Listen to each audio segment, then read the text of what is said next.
Di balik Menteri Kesehatan, banyak modal besar. Menteri terbang ke Chengdu menandatangani pembangunan 30 rumah sakit dari Cina di Indonesia. Dan satu lagi di Sawangan, Depok, itu rumah sakit Aspen, kerjasama dengan Australia.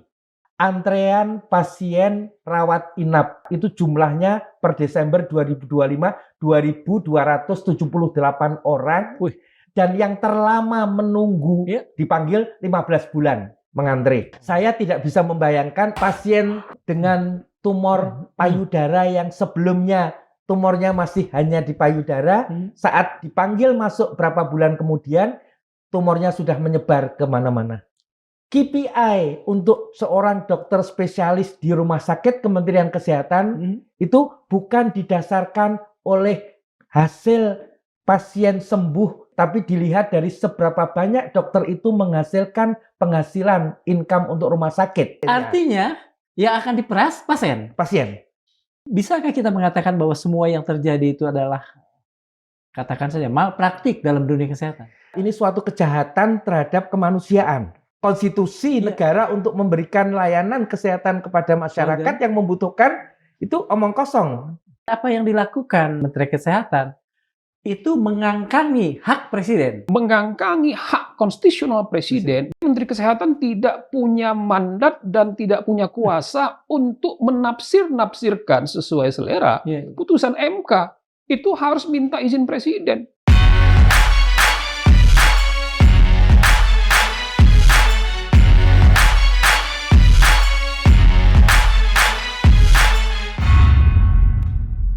Bismillahirrahmanirrahim. Assalamualaikum warahmatullahi wabarakatuh. Sobat Mandilog, dalam beberapa tahun terakhir ini ada ketegangan di dunia kedokteran kita.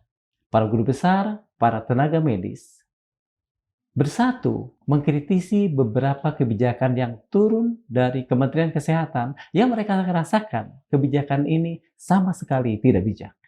Untuk itu, pada Mandilog kali ini kami mengundang Profesor Zainal Mutakin dan Pak Muhammad Joni. Beliau adalah seorang kuasa hukum dari Profesor Johansah, orang yang melakukan judicial review kepada Mahkamah Konstitusi terkait persoalan ini, dan beliau juga adalah kuasa hukum dari pengurus besar Ikatan Dokter Indonesia.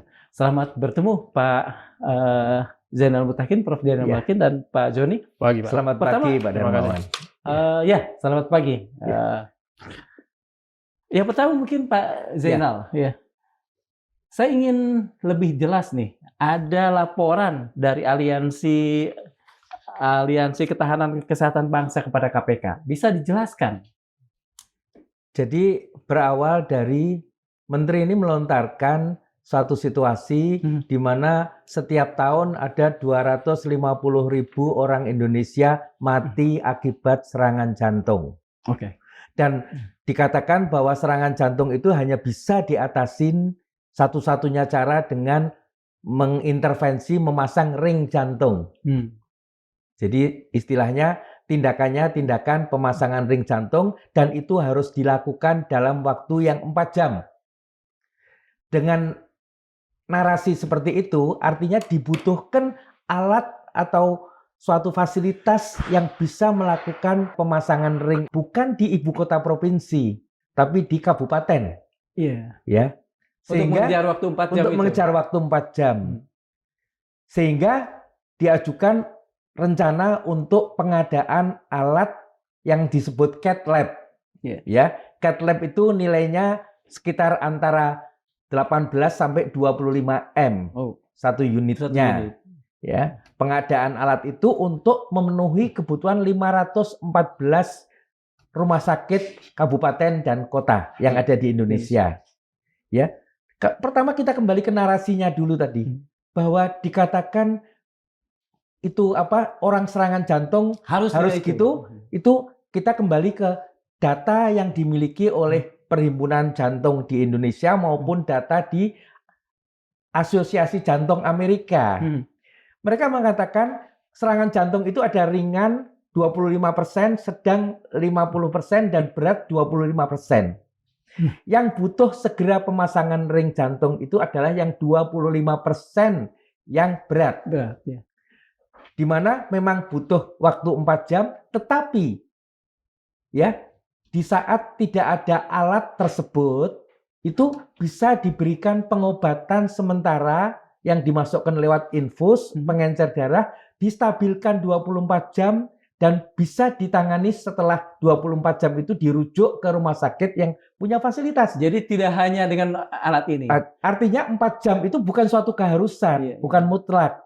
Kalau ada alatnya bisa dilakukan, kalau tidak bisa ditunda 24 jam dengan pengobatan lain lebih dulu lewat infus tadi. Kalau ini, Bapak kan tadi mengatakan 514 Betul. RS. Artinya 514 kali 18 atau 25 miliar ya? Iya, bahwa pengadaan Berapa itu banyak? bertahap.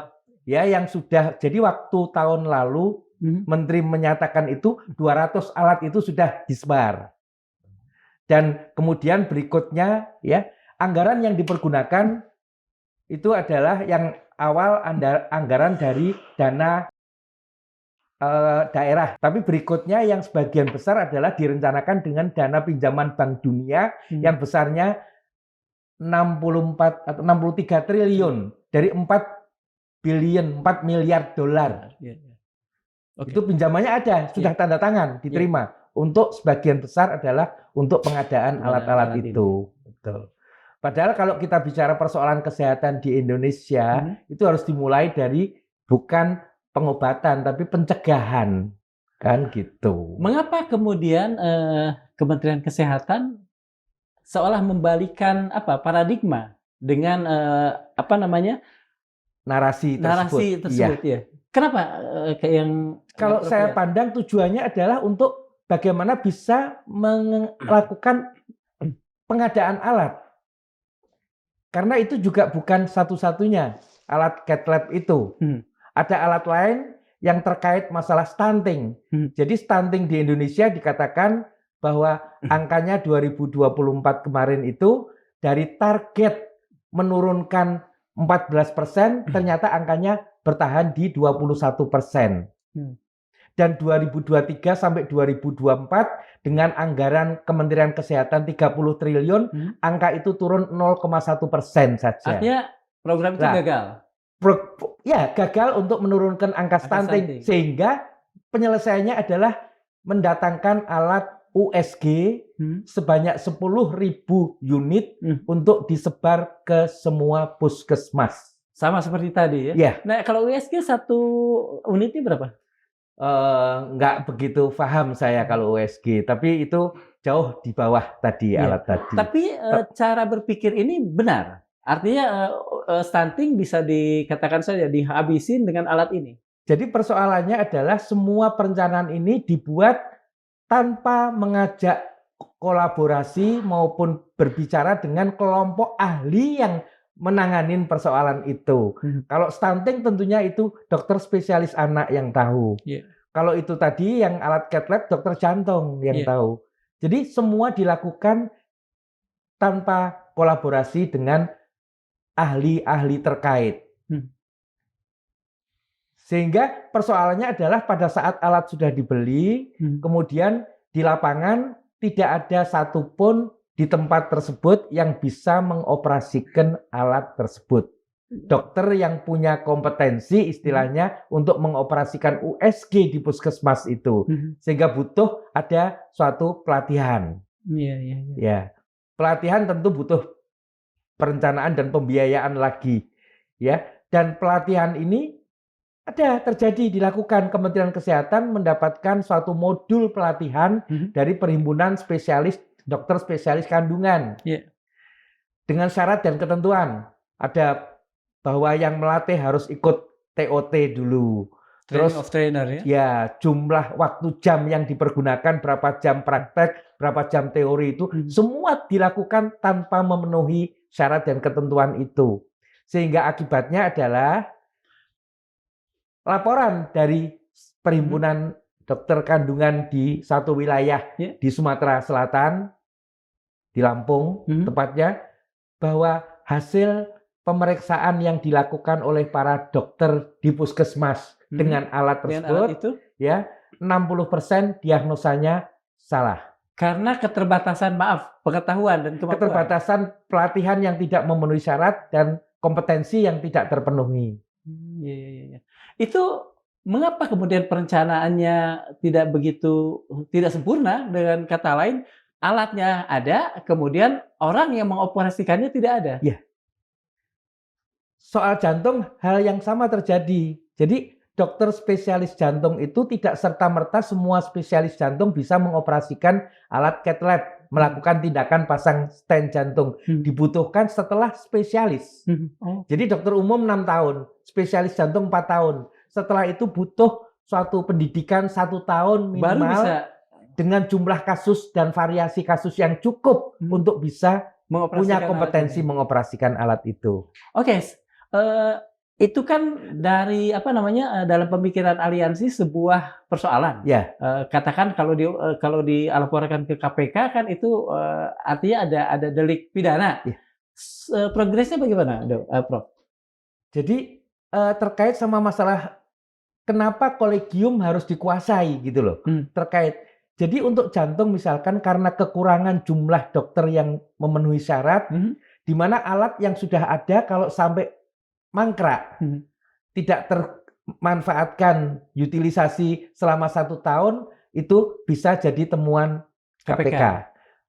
Jadi menteri datang ya ke kolegium jantung, menteri meminta agar pendidikan atau pelatihan yang 1 tahun diharapkan jangan 1 tahun tapi 6 bulan saja.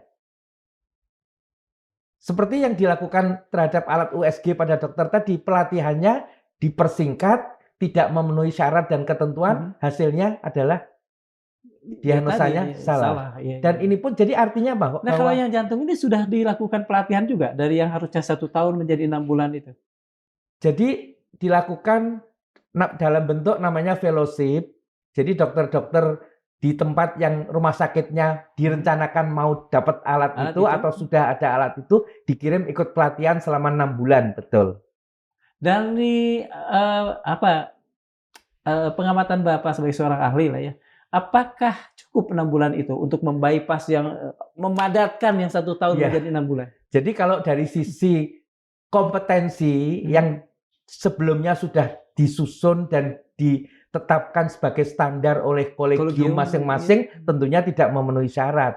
Kalau itu terjadi, adakah bahaya di depan? Bahayanya adalah korban dalam pelayanan masyarakat yang menerima pelayanan itu. Artinya risiko terjadinya malpraktek kan meningkat. Oke. Terima kasih, Profesor. Saya akan bertanya ke Pak Joni dulu. Ini tadi Profesor bicara banyak soal kolegium. Saya membaca bahwa Bang Joni juga menulis keras soal putusan MK nomor 111 tahun 2024 terkait kolegium ini. Boleh dibuka sikap yang kemudian ditentang oleh teman-teman? Ya, saya happy sekali tadi saat pembukaan host kita berhasil untuk mengabstrak situasinya. Jadi ini bukan hanya soal kolegium, tetapi ada implikasi kepada laporan ke KPK dan kerugiannya kepada nyawa. Tujuan kita kesehatan adalah menyelamatkan nyawa. Betul. Dan nyawa itu bukan cuma nyawa manusia, tapi nyawa keuangan negara kita sebagai darahnya, yaitu APBN. Dan yang terjadi, walaupun kita tidak merasakan, seakan terjadi revolusi sepi, adalah dikoyak-koyaknya ekosistem yang sudah ajak dengan undang-undang kesehatan di yang dunia baru. Kedokteran ya? Dunia kedokteran yang sudah ada undang-undang praktek kedokteran, undang-undang nomor 29 tahun 2004 yang sudah ajak dan itu adalah produk reformasi.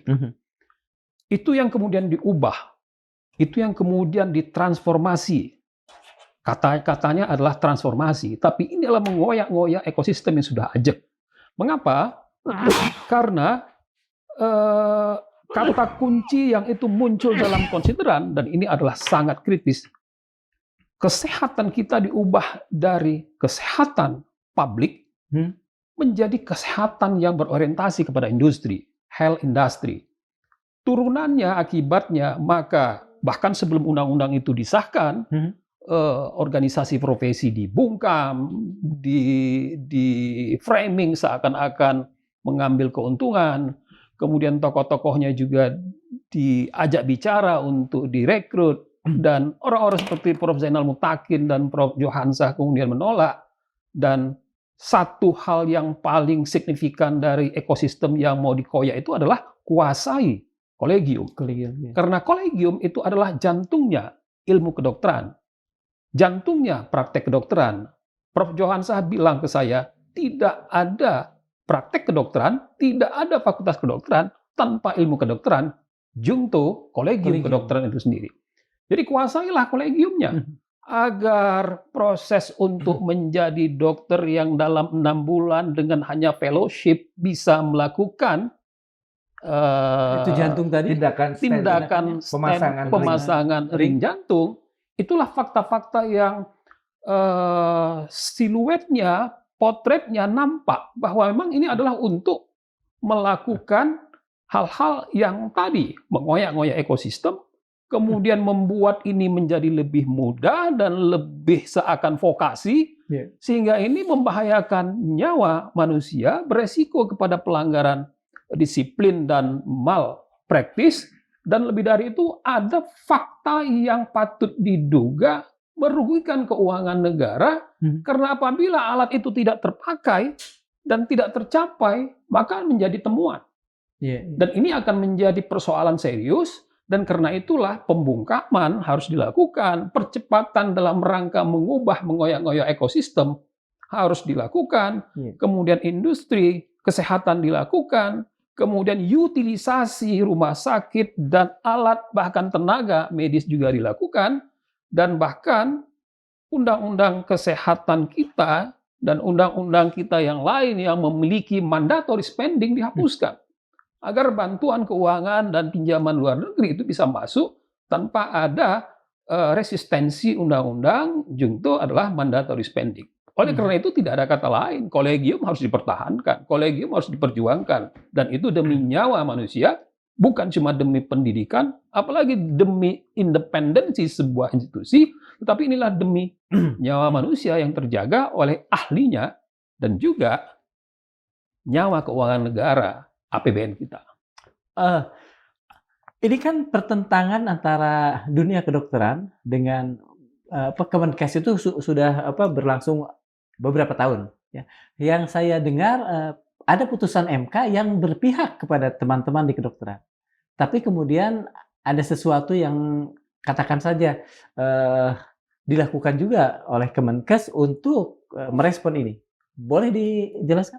Ya, sebenarnya perjuangan ini adalah berlanjut.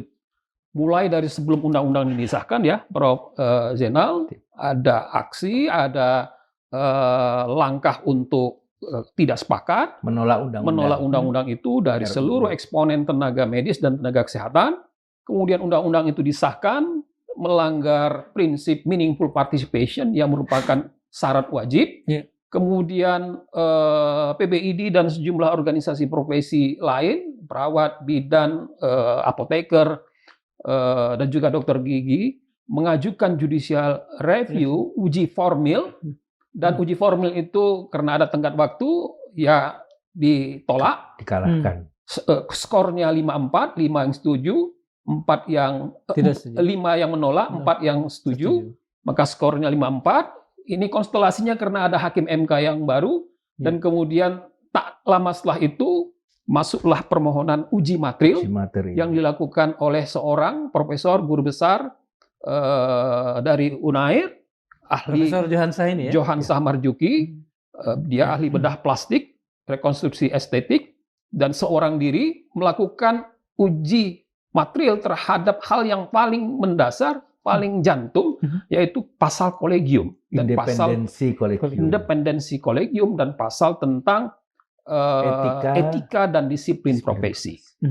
Sebenarnya Prof. Jo datang seakan dia mendefinisikan sebagai seorang ahli. Bukankah itu adalah domainnya peers group-nya atau bahkan perguruan tinggi atau akademi gitu kan.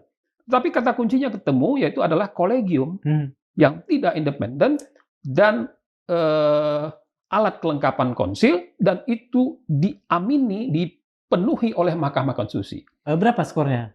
Skornya 6-3. 6-3. Ya, 6 setuju, 6 setuju, mengamini, 3 menangkan, dan 3 menolak. opinion. Dan perkara yang lain 182 juga skornya 63. Dengan kata lain, seharusnya kan Kementerian Kesehatan ikut kepada putusan MK ini ya? Ya harus sami'na wa ata'na. Nah, yang Karena kemudian terjadi? Yang terjadi adalah ada upaya-upaya untuk tidak patuh kepada putusan MK. Adanya press conference, adanya narasi, kemudian Apa adanya... narasinya? Ya narasinya bahwasanya kolegium yang sekarang ini, kolegium yang dibentuk oleh Kementerian Kesehatan? oleh Kementerian Kesehatan dengan Undang-Undang Kesehatan Junto PP 28, yang merupakan organ yang dibentuk di bawah alat kelengkapan konsil tadi, itu seakan-akan dikuatkan. Halo, putusan ini mereka kalah. Kok yang kalah dikuatkan? Gitu kan? Mesti yang kalah itu adalah melemah, hablur. Kemudian dia tidak lagi menjadi makhluk kolegium seperti yang didefinisikan Undang-Undang Kesehatan PP 28, yaitu alat kelengkapan konsil. Jadi ada satu nyawanya, jiwanya yang sudah dicabut, ya mestinya meninggal. Jiwanya sudah tidak ada lagi, maka bentuklah kolegium baru. Dan ini yang mau dinegasikan, ini yang mau dihambat, ini yang mau dilakukan. Boleh saya tanya begini, MK mengeluarkan keputusan, kemudian direspon oleh Kementerian Kesehatan dengan sebuah pernyataan pers yang isinya agak ganjil, seperti tadi dikatakan. Ada kemudian respon ulang atau respon balik dari MK terkait ini, karena bagaimanapun kan ini keputusan mereka yang disalah tafsirkan oleh Kementerian Kesehatan. Begini, MK itu kan lembaga yang putusannya langsung mengikat dan berlaku pada saat diucapkan. Dia adalah self-executing, langsung berlaku. Karena itu pada amarnya yang bagian belakang selalu dibunyikan memerintahkan untuk mendaftarkannya atau mencatatkannya dalam berita negara, tambahan berita negara. Jadi langsung berlaku. Jadi secara bylaw normatif, kolegium yang sudah tidak lagi seperti kolegium Undang-Undang Kesehatan, itu tidak berlaku. Yang berlaku adalah adendum dengan junto putusan Mahkamah Konstitusi 111. Jadi ketika itu dilakukan, itu adalah against the law, perbuatan melawan hukum. Nanti kita lanjutkan lagi. Prof, apa yang dilakukan oleh Kementerian Kesehatan? Bisakah kita kemudian mengatakan bahwa ini adalah pengkarbitan profesi kesehatan yang di masa depan akan membahayakan dunia kesehatan kita? Betul. Jadi terkait masalah tadi yang dilakukan Kementerian Kesehatan, dia ingin karena keputusan MK bahwa kolegium itu harus independen, dia berusaha menjadikan kolegium yang pembentukannya dari awal tidak independen itu menjadi suatu lembaga yang independen. Jadi diperintahkan kepada kolegium yang menjadi bawahan Kementerian Kesehatan tadi untuk satu contoh saja, logo Kementerian Kesehatan di situ dihapuskan. Dia meminta setelah MK mengambil keputusan. Jadi kolegium Kementerian Kesehatan yang sudah ada diminta untuk menghapus logo Kemenkes yang ada di situ. Logo Kemenkes dihapus agar independen. Agar independen. Padahal dari dengan awal sebuah perintah. Ya, itu diperintahkan. Terus, jadi ini bagus juga. Satu lembaga disebut independen dengan perintah untuk independen. Ya, diperintahkan untuk independen, betul. Kita tahu semua bahwa dalam proses pembentukan itu Kementerian Kesehatan membentuk pansel. Terus pansel tersebut melakukan suatu proses pemilihan ala Indonesian Idol. Jadi pemilihan secara voting dengan cara yang sama sekali tidak proporsional. Suatu contoh, ya, anggota Ikatan Dokter Spesialis Anak itu berjumlah 6.000 orang. Di dalam Undang-Undang Kesehatan, kolegium itu dibentuk oleh para ahli, yaitu guru besar dan ahli di bidang pendidikan kedokteran. Itu di dalam pansel terus membentuk suatu peraturan untuk tata cara pemilihan, persyaratan itu menjadi hilang. Sehingga siapapun bisa mencalonkan diri. Terus proses pemilihannya diikuti oleh 120 orang. Ini untuk spesialis anak tadi. 120 orang, padahal anggota totalnya sebanyak 6.000 orang. Dikatakan oleh Menteri bahwa dia sudah melakukan upaya pemilihan kepada para anggotanya, semua diberi kesempatan, dan dipilih dengan suara terbanyak. Pada faktanya bukan suara terbanyak yang ditunjuk oleh menteri, orang yang memang sudah disiapkan. Sehingga terjadi di 2 kolegium, yaitu ortopedi bedah tulang, satu lagi kebidanan dan kandungan, itu yang ditunjuk jadi ketua orang yang sama sekali tidak ikut pemilihan, tapi kebetulan teman dekatnya Menteri Kesehatan. Soal pemadatan, soal pengkarbitan, barangkali bisa dijelaskan secara lebih detail bagaimana kemudian dampaknya di kemudian hari. Ya, jadi yang namanya pendidikan itu prosesnya sudah terstandarisasi dengan standar-standar yang sudah disusun oleh kolegium yang selama ini sebelum diintervensi oleh Menteri Kesehatan dan sudah tercatat bahkan dalam lembaran negara. Karena keputusan dari kolegium standar pendidikan dokter spesialis bedah saraf misalnya atau spesialis yang lain itu sudah masuk lewat konsil kedokteran dan diputuskan konsil kedokteran adalah sebuah lembaga negara di bawah presiden, itu menjadi tercatat di lembaran negara. Nah, sekarang yang dilakukan itu menyimpang dari situ dalam rangka untuk mempersingkat pemenuhan kebutuhan tenaga. Ya, satu contoh, ada satu penyakit namanya stroke, perdarahan otak. Perdarahan otak ini korbannya antara lain bisa meninggal, butuh tindakan pembedahan. Ya, salah satu penyebab stroke yang cukup sulit adalah kalau ada gelembung di pembuluh darah otak namanya aneurisma yang pecah. Ya, selama ini penanganan itu bukan sekedar setiap ahli bedah saraf bisa melakukan. Ahli bedah saraf butuh pendidikan dan pelatihan untuk melakukan itu dengan pasien sungguhan, bukan pada latihan pada boneka. Artinya dia harus punya pengalaman. Ya. Pendidikan banyak para ahli bedah saraf yang belajar dari luar negeri. Terus untuk kebutuhan karena salah satu kegunaan alat cath lab tadi itu bisa dilakukan untuk melakukan deteksi aneurisma tadi, gelembung tadi. Jadi menteri ini mengajak sebuah rumah sakit Kementerian Kesehatan, Rumah Sakit PON di Jakarta, buat satu program pendidikan pelatihan untuk operasi aneurisma. 20 peserta diambil dari dokter spesialis bedah saraf muda dari berbagai daerah. Dilatih untuk 2 hari. Ya, 2 hari pelatihan. Ya. Terus ada praktek, ada teori, tapi hanya 2 hari. Mendatangkan bahkan pembicara dari luar negeri, kerjasama. Menteri datang ke Kolegium Bedah Saraf meminta agar kepada ke-20 orang ini diberikan kompetensi surat untuk melakukan tindakan operasi aneurisma. Apakah menurut Profesor, sebetulnya mereka-mereka ini belum kompeten? Belum kompeten. Bahkan saya bisa mengatakan boleh dikasih kompetensi asal kalau pertama pasien yang dikerjakan adalah Menteri Kesehatan sendiri. Oke. Dengan tidak kompetennya, ini kan 20 orang. Di tempat-tempat lain kan dengan penyakit lain ada sekian banyak. Apakah Profesor yakin nih bisa memprediksi bahwa di masa depan akan banyak terjadi malpraktek? Akibatnya nanti korbannya adalah pasien yang mengalami pengelolaan penyakitnya secara asal-asalan, tidak memenuhi sesuai dengan disiplin profesi masing-masing ilmu. Dan itu korbannya pasti masyarakat. Dan masyarakat itu ya sebagai orang yang paling berhak untuk menerima layanan terbaik. Dokter disumpah, semua dokter sebelum mulai praktek itu melalui yang namanya sumpah dokter. Salah satu sumpahnya memberikan pelayanan dengan standar yang tertinggi saat itu. Dengan praktek yang dilakukan sekarang, sumpah itu yang datang dari zaman dulu ya, Hippocrates kalau saya tidak salah, itu tidak akan bisa ditunaikan. Tidak akan bisa ditunaikan karena ada kekacauan tadi. Dari kolegium bagaimana bisa bersuara untuk menghadapi itu, karena kolegium itu adalah semuanya petugasnya Menteri Kesehatan.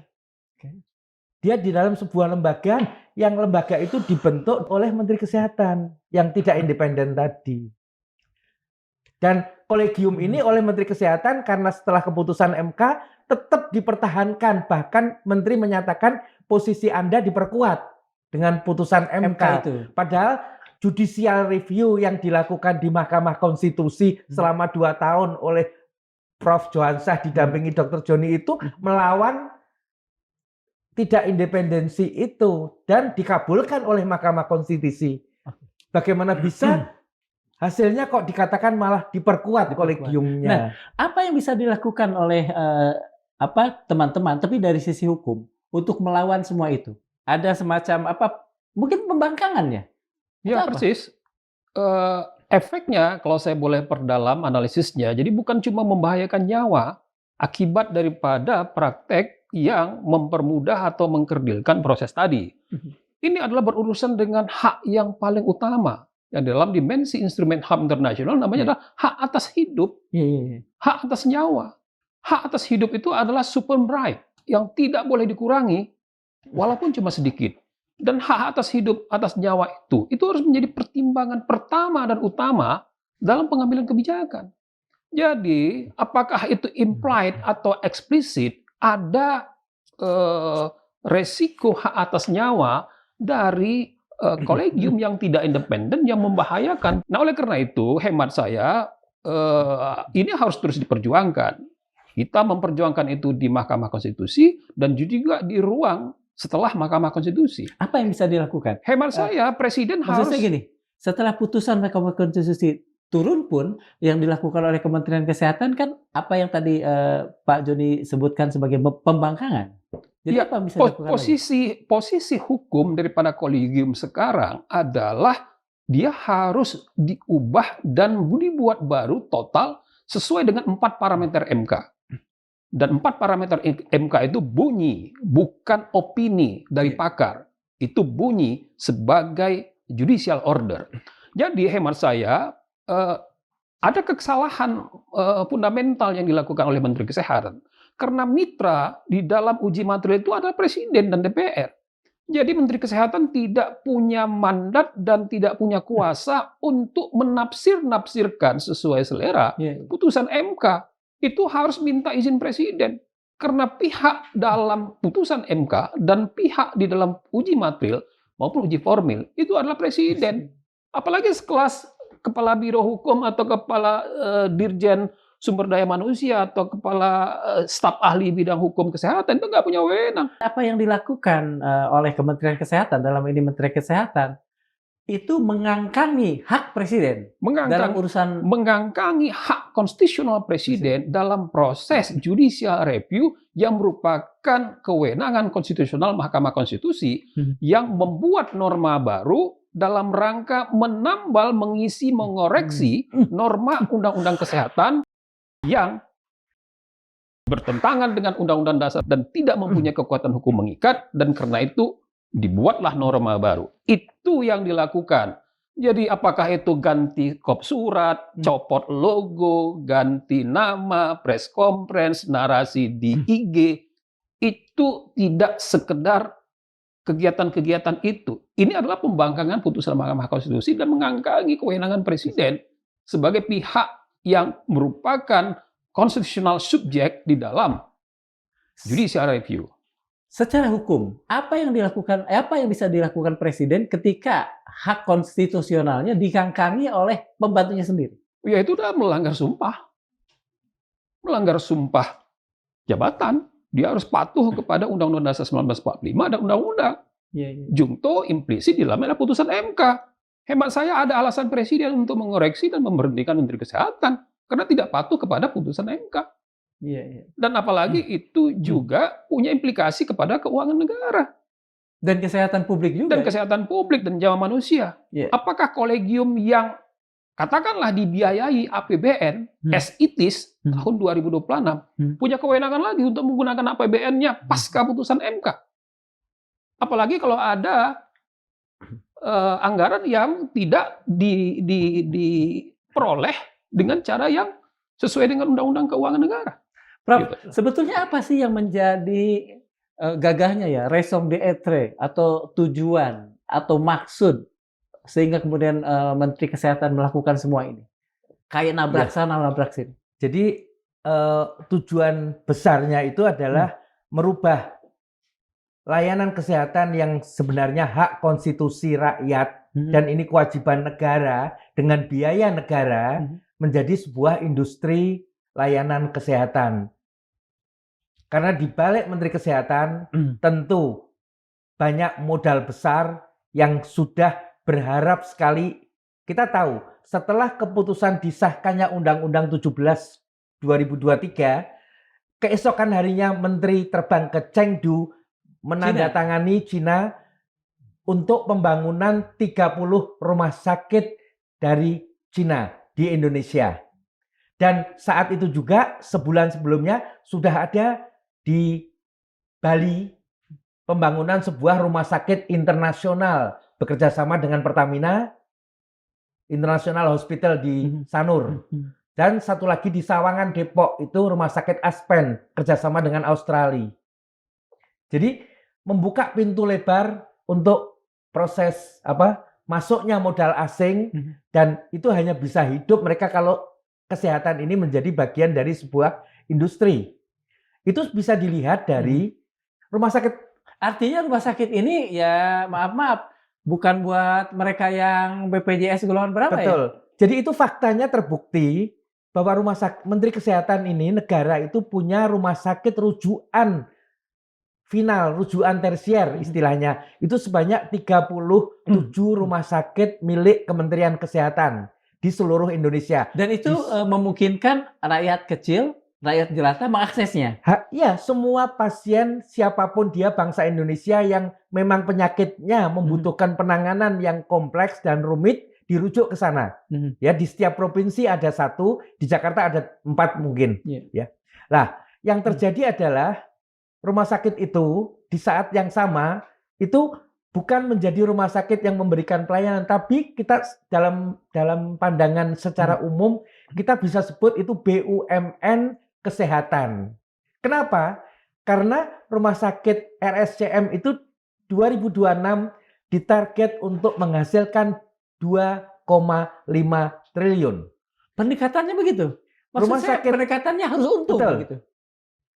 Sehingga yang terjadi adalah saya baca sebuah surat keputusan Direktorat Jenderal Layanan Kesehatan, Dirjen Kesehatan Lanjutan namanya sekarang, KPI untuk seorang dokter spesialis di rumah sakit Kementerian Kesehatan itu bukan didasarkan oleh hasil pasien sembuh seberapa besar yang dia tolong, tapi dilihat dari seberapa banyak dokter itu menghasilkan penghasilan income untuk rumah sakit.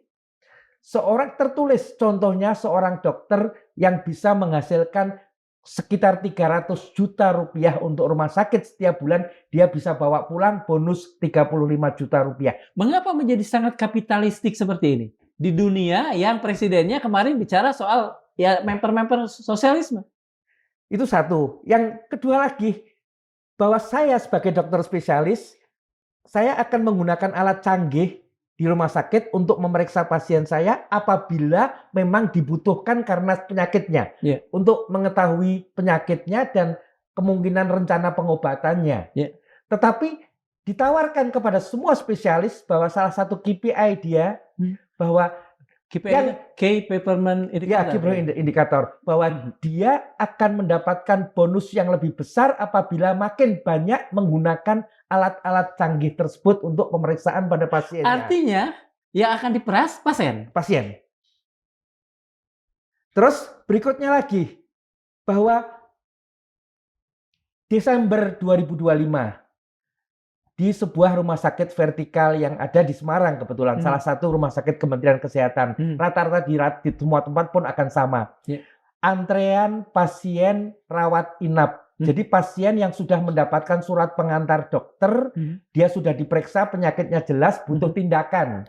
Dia harus masuk rawat inap, itu jumlahnya per Desember 2025 2.278 orang. Dan yang terlama menunggu dipanggil 15 bulan mengantre. Setahun lebih. Saya tidak bisa membayangkan orang yang semula datang dengan batu ginjal, yang keluhannya hanya nyeri, saat dipanggil beberapa bulan kemudian sudah rusak ginjalnya yang satu. Sudah harus cuci darah ya? Terus pasien dengan tumor payudara yang sebelumnya tumornya masih hanya di payudara, saat dipanggil masuk berapa bulan kemudian, tumornya sudah menyebar kemana-mana. Bahkan tidak jarang terjadi saat keluarga pasien ditelepon oleh rumah sakit bahwa ini saatnya pasien tersebut ada kesempatan untuk masuk rumah sakit rawat inap, keluarganya dengan menangis mengatakan bahwa lebih dulu sudah dipanggil oleh yang di atas. Prof, tadi Prof mengatakan bahwa yang dilakukan oleh Kementerian Kesehatan juga adalah pendirian rumah sakit.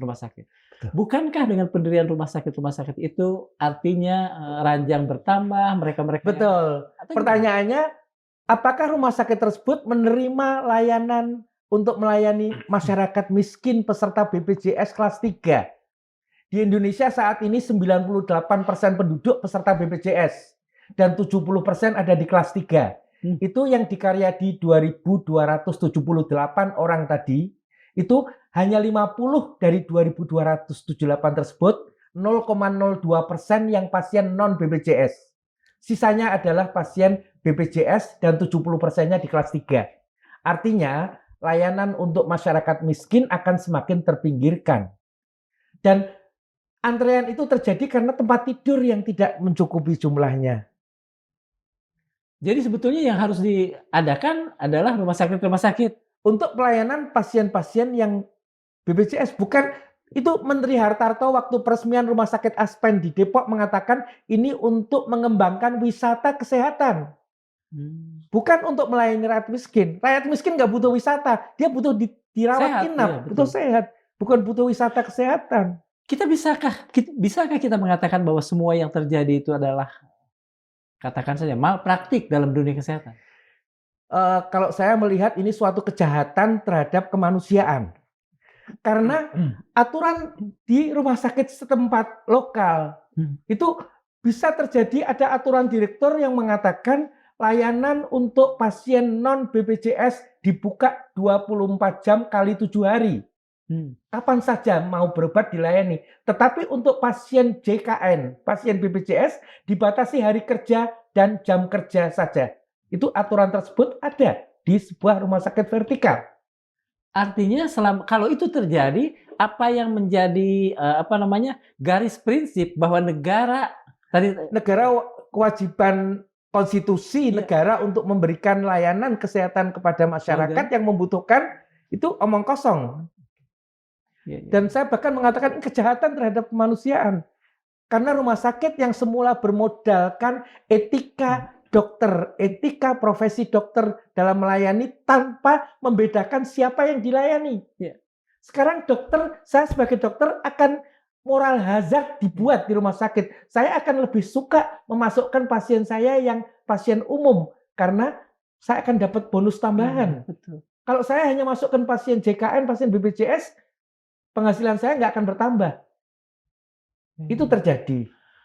Mengapa dengan sekian banyak catatan tersebut, dan catatan itu adalah catatan yang minus, ganjil, pokoknya bukan sesuatu yang positif, Menteri Kesehatan masih bisa bertahan sampai hari ini? Ya, dia membangun alibi seakan-akan membuat transformasi kesehatan. Padahal itu adalah mengoyak-ngoyak ekosistem yang sudah terbukti ajek, dan kemudian sekarang terbukti bahwa transformasi itu gagal. Buktinya kolegium ditolak. Sebagai lembaga yang independen harus benar-benar independen, dan MK menguji itu dengan menghasilkan perintah judisial agar memenuhi 4 parameter. Bahkan kolegium itu cuma diatur 1 pasal saja di dalam Undang-Undang Kesehatan, tetapi kemudian diturunkan bagai hujan lebat ke dalam PP 28 tahun 2024, semua diatur. Kemudian kolegium, konsil, bahkan MDP bisa dalam kendali dan supervisi dari pemerintah. Itu ada dalam pasal 707 ayat 1 dan 2, 696 dan seterusnya.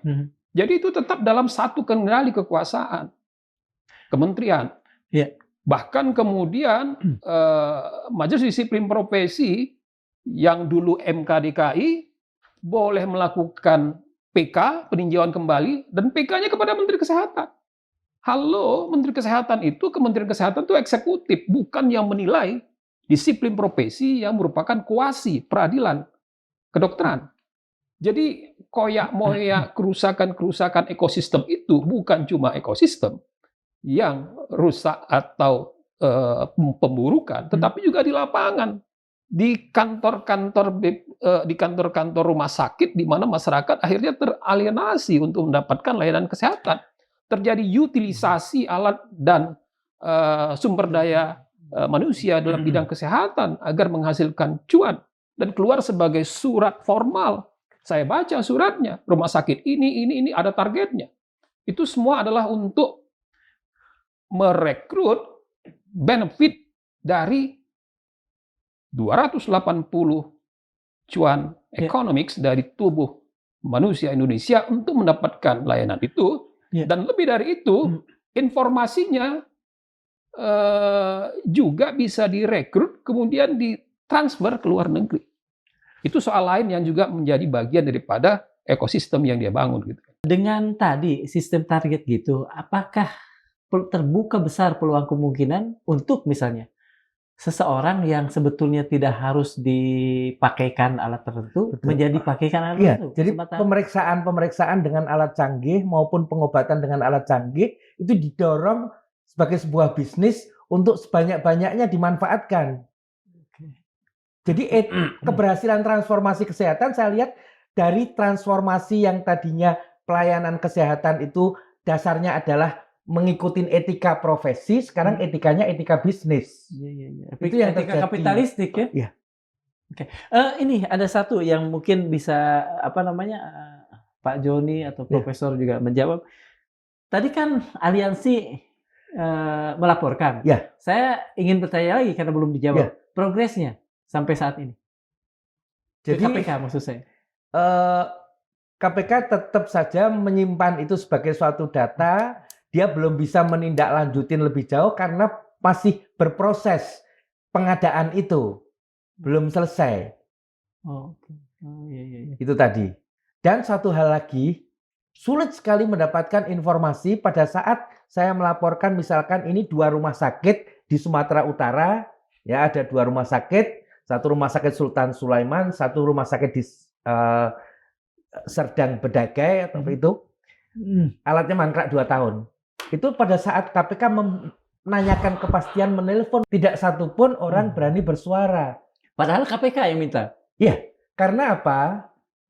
Saat seorang sejawat saya di Semarang berbeda pendapat soal direktur yang membuat tentang KPI tadi, itu dia langsung dapat telepon dari sekretaris Dirjen, Anda pengen pindah ke rumah sakit Kementerian Kesehatan yang mana?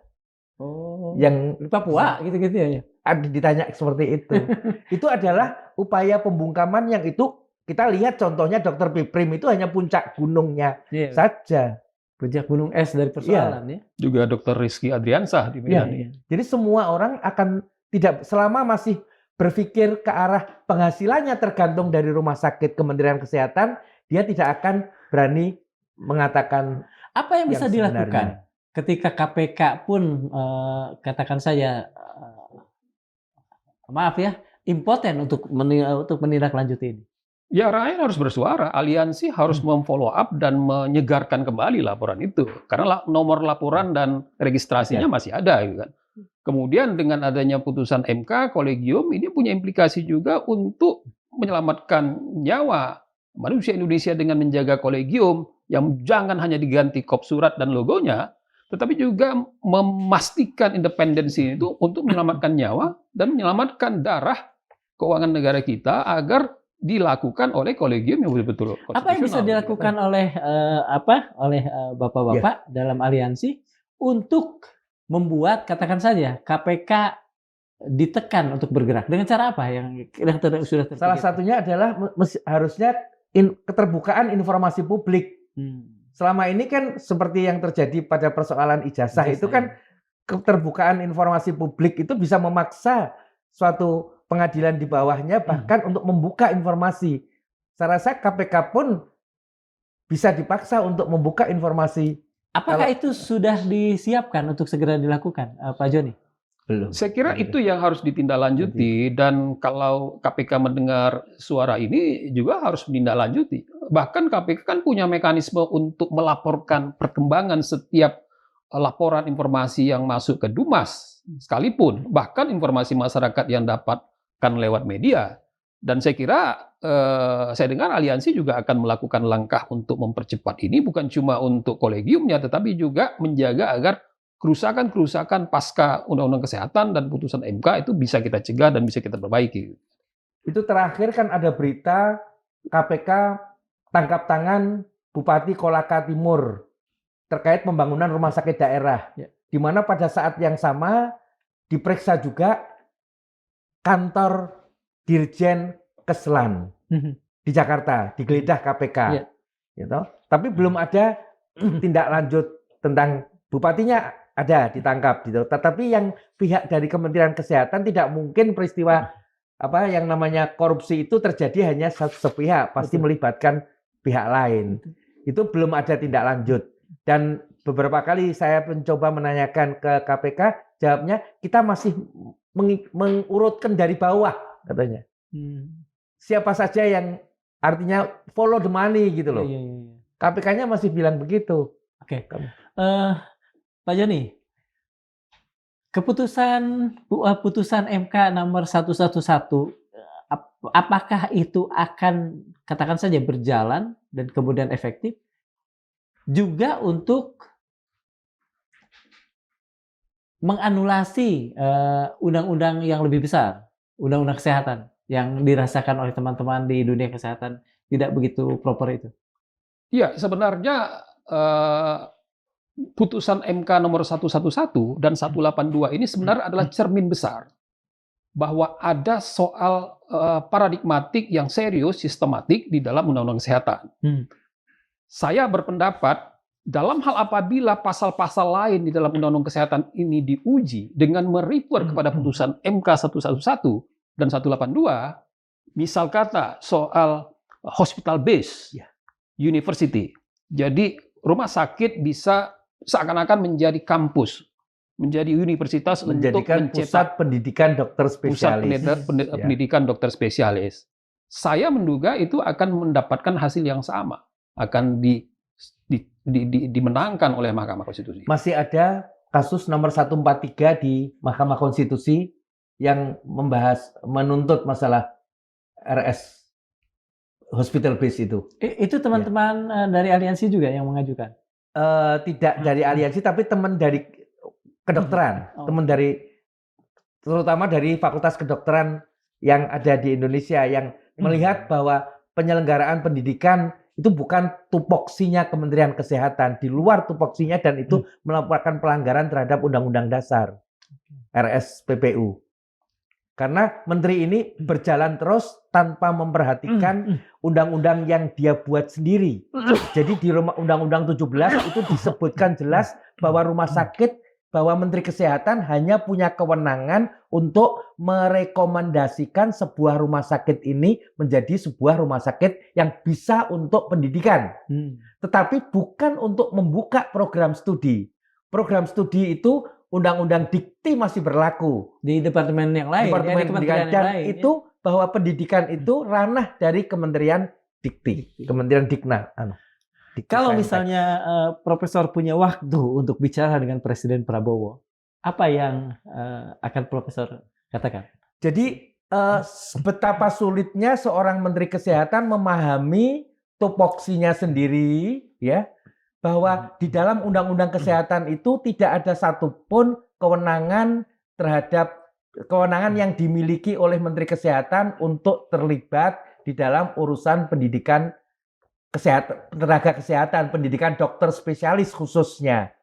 Tetapi Menteri Kesehatan dengan modal preman, dia menerabas, dia membuka pertama kali tahun 2024 kemarin meresmikan berdirinya 6 rumah sakit sebagai pusat pendidikan spesialis dalam tanda petik hospital base dengan mengundang Presiden Jokowi meresmikan itu, sehingga apa yang dilakukan Menteri Pendidikan bisu.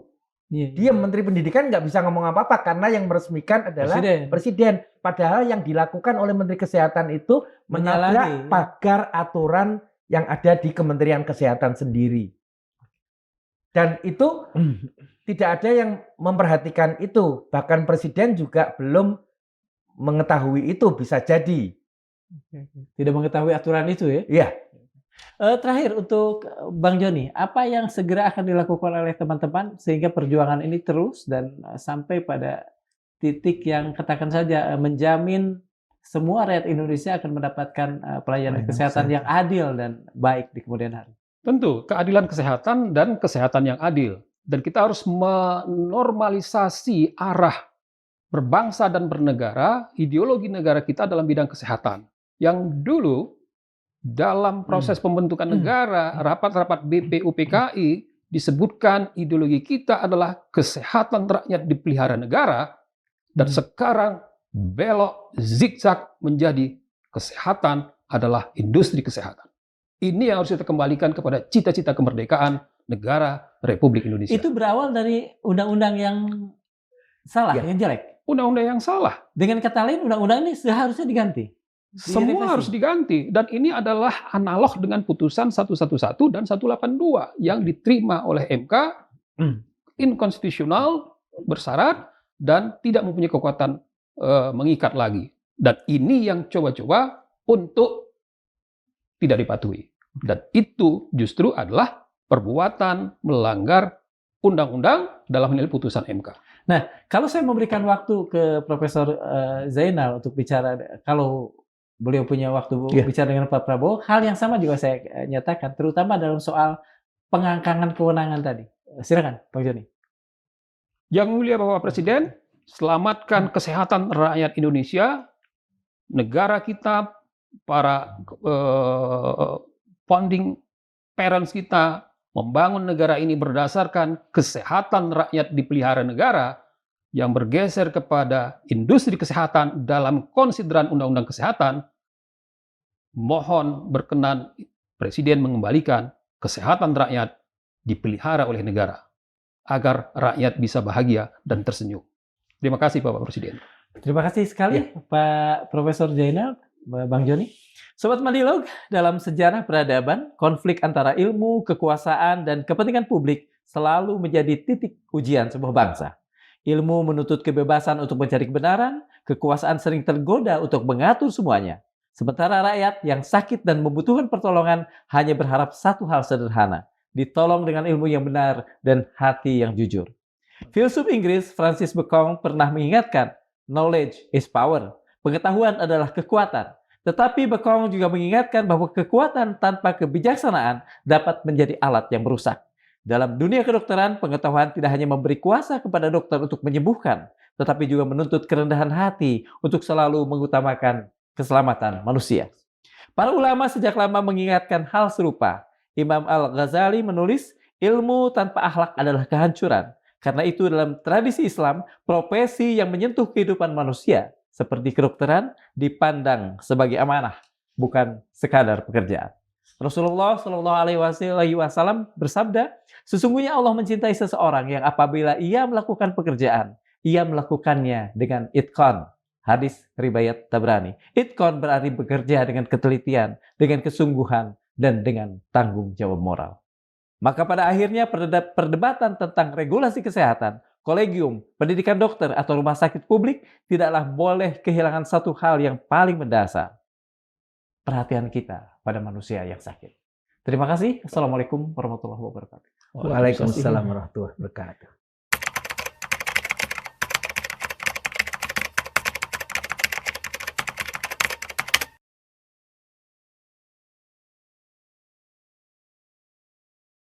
Thank you.